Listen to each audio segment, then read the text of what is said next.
where my people are buried. How disgraceful is that?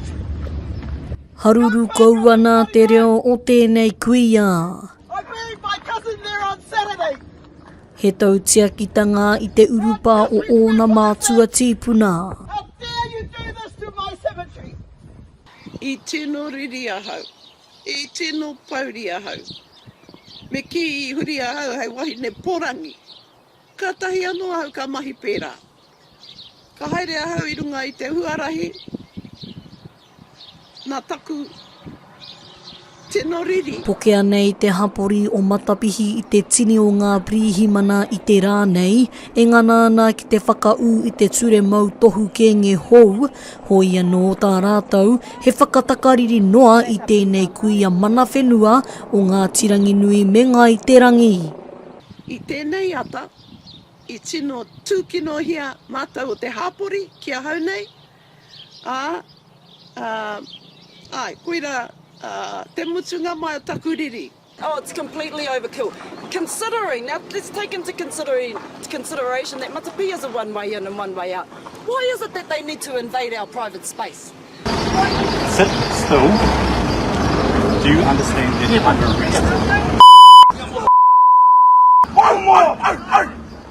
No te wehenga atu o te tūpāpaku I te marae o Waikari, kātahi ka aukati ngā prihimana I ngā waka, kia kitea te hunga e whati ana I te ture hou mo te mautohu kengi. They are imprisoning us here because we are in grief, because we've lost someone who was greatly loved by a community of people. Now, we don't put judgments on those things when this time comes. Manaki tangata, and we show aroha. E ai kia Tim Anderson o te tari prihimana, e a kia nā rātou kia tangihia ai e te kirimate tō rātou taonga o te mate, engari e mārama ana te prihimana ki tāna mahi. Arā ki te whati tētahi I ngā ture o te wā, ka tere hāmenehia. This is a whānau space. We're not going to go shopping or conduct ourselves in any commercial activities. This is a hapu access way. Kare kau he manaki, kare kau he aroa, kare kau he me ki, kua marama hau ki te ture hau.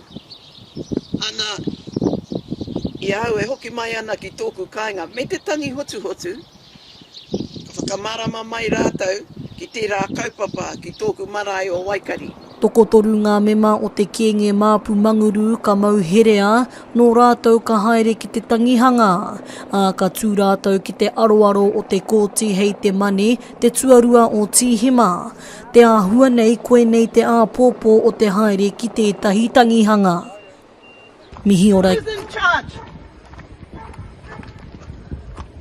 I don't care if you're going to stuck me in prison. Mihiora Gage, Aukaha.